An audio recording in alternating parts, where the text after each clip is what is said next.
जय श्री राधे कृष्ण। दोस्तों, जय महादेव। अधिक मास महात्म्य कथा के कल के अध्याय में हमने जाना था राजा दर्दधनवा को पुरुषोत्तम व्रत में भोजन आदि के नियम का वृत्तांत बताते हैं। इसके आगे की कथा हम आज के अध्याय में श्रवण करेंगे। 23वां अध्याय दर्दधनवा उपाख्यान राजा चित्रबाहु, मणिग्रीव तथा मुनि उग्रदेव की कथा। पुरुषोत्तम भगवान की जय। राजा बोले, हे मुनि श्रेष्ठ, पुरुषोत्तम मास में दीपक दान का क्या फल है, कृपा कर कहिए। वाल्मीकि बोले, हे राजन, जिस पापनाशिनी कथा सुनने से 5 प्रकार के पाप दूर हो जाते हैं उसे सुनो।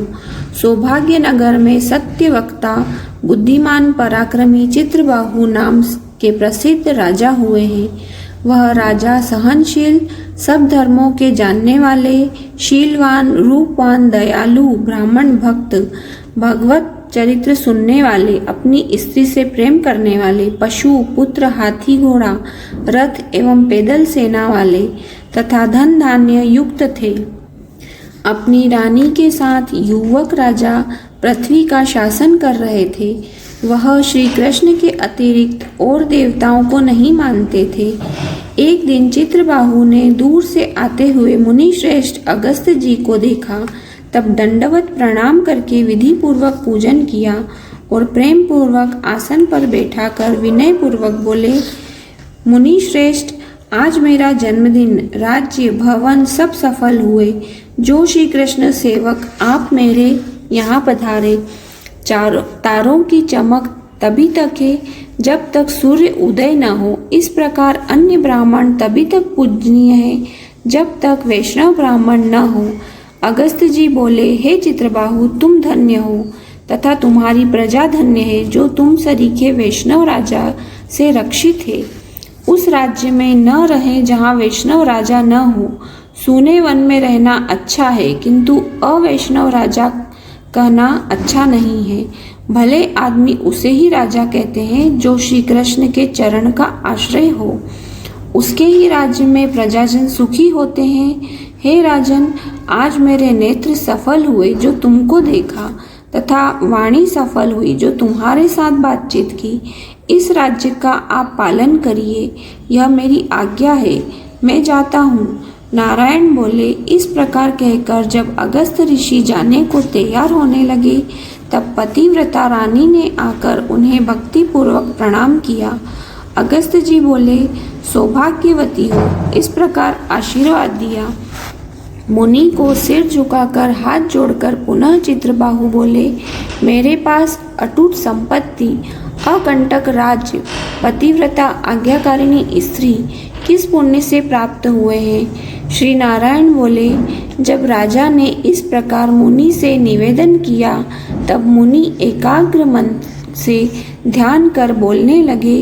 अगस्त्य जी बोले, मैंने तुम्हारे पूर्व जन्म का सब चित्रण जान लिया है। वह सब इतिहास तुमसे कहता हूँ। चमत्कार नगर नामक नगर में तुम शूद्र जाति में मणिग्रीव नाम से प्रसिद्ध थे और जीव हिंसा करने में लगे रहते थे। नास्तिक, दुष्ट स्वभाव, पराई स्त्री को छीनना, किए हुए उपकार को न मानने वाले, शिष्टाचार रहित तुम स्वभाव से ही थे। और जो इस समय यह स्त्री है, वही पूर्व जन्म में मन, वचन, कर्म से पति परायण तुम्हारी स्त्री थी। पाप कर्म के कारण तुम भाई बांधवों ने जाति से अलग कर दिया था। राजा ने भी इसी अपराध के कारण तुम्हारा धन छीन लिया था, और जो बाकी कुछ भी धन बचा वह जाति के भाइयों ने छीन लिया। इस प्रकार धन नष्ट होने पर तुम्हारी पुनः बहुत से धन पाने की इच्छा हुई। धन नाश होने पर भी इस सती स्त्री ने तुमको नहीं छोड़ा, किंतु अन्य जनों से तिरस्कृत होने के कारण तुम नगर छोड़कर वन में चले गए। वन में जीवों को मारकर अपना निर्वाह करने लगे। हे राजन, उस समय भी पत्नी तुम्हारे ही साथ थी। एक समय मणिग्रीव धनुष बाण लेकर वन में शिकार की खोज में गया, जहाँ पर बहुत से मृग आदि पशु रहते थे। उसी मनुष्यहीन जंगल में रास्ता भूले एक महायोगी उपदेव जी अत्यंत घबराए हुए घूम रहे थे। दोपहर का समय हो गया, रास्ता मिल नहीं रहा था।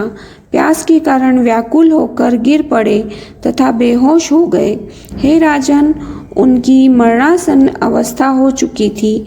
उस समय तुम वहां पहुंचे, रास्ता भूले, बेहोश और उन ब्राह्मण को देखकर तुम्हें दया आ गई। उन्हें उठाकर तुम अपने स्थान पर ले गए। तुम दोनों ने उनकी सेवा की। थोड़ी देर बाद उपदेव होश में आ गए और बड़ा आश्चर्य करने लगे। मैं तो वन में था, यहाँ कौन लाया? श्री नारायण बोले, हे देव। तब मणिग्रीव ने कहा, आप घबराए नहीं। यहाँ कमलियान से भरा सुंदर स्वच्छ शीतल जल से भरा तालाब है। आप वहीं चलकर स्नान करें। प्रातः कर्म से निवृत्त होकर फलाहार एवं जलपान करें, फिर सुखपूर्वक विश्राम करें। अगस्त जी बोले, उपदेव ब्राह्मण होश में आने पर मणिग्रीव की बात सुनते हुए स्वस्थ होने पर प्यास लगने के कारण उठे। तब मणिग्रीव ने उनको सहारा देने के लिए भुजा पकड़ ली। उसी के सहारे वह ब्राह्मण तालाब पर पहुँचे और हे राजन, किनारे पर पुनः विश्राम करने लगे। तालाब के किनारे वट वृक्ष की छाया में विश्राम के बाद स्नान कर नित्य कर्म कर वासुदेव भगवान के पूजन में लग गए। तदंतर देवता तथा पितृ तर्पण किया। बाद में शीतल जलपान कर उसी वट वृक्ष के नीचे बैठ गए। तब स्त्री के साथ मणिग्रीव ने आकर मुनि को प्रणाम किया तथा उनका सत्कार किया और मणिग्रीव बोला, हे ब्राह्मण, हमारा उद्धार करने के लिए आज आप यहाँ पधारे हैं। आपके दर्शन मात्र से मेरे पाप दूर हो गए हैं। यह कहकर अपनी स्त्री से बोला, अरे सुंदरी, पके हुए जो आम फल हैं वह शीघ्र लेकर आओ, देर ना करो, और जो कुछ भी है फल वे सब ले आना।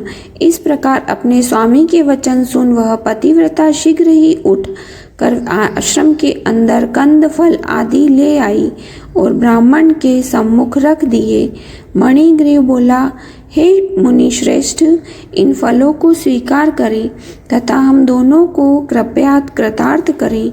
उपदेव जी बोले, हे भले आदमी, मैं तुमको नहीं जानता, तुम कौन हो? अपना परिचय दीजिए। मणिग्रीव बोले, ब्राह्मण श्रेष्ठ, मैं शूद्र हूँ। मणिग्रीव मेरा नाम है। अपने जाति भाइयों से मेरा त्याग कर दिया गया है।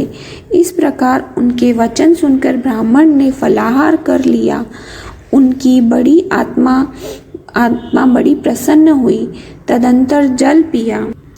जब जलपान कर ब्राह्मण सुखपूर्वक बैठ गए, तब मणिग्रीव ने उनके चरण गोद में रखकर दबाना प्रारंभ कर दिया और मणिग्रीव जहाँ हिंसक जीव विचरण कर रहे हैं, जल भी प्राप्त नहीं है, आप कैसे पधारे?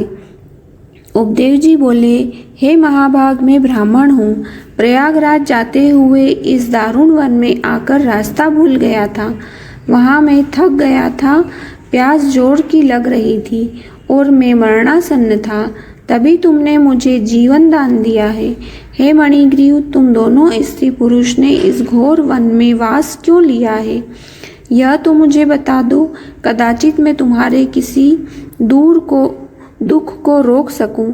अगस्त जी कहने लगे कि इस तरह उपदेव की ललित वाणी सुनकर पत्नी के ही समक्ष अपने मन में अपने दुख दारिद्र्य से मुक्ति की लालसा लिए मणिग्रीव अपने कर्मों और उनके फलों की प्राप्ति की संपूर्ण गाथा सुनाने लगे।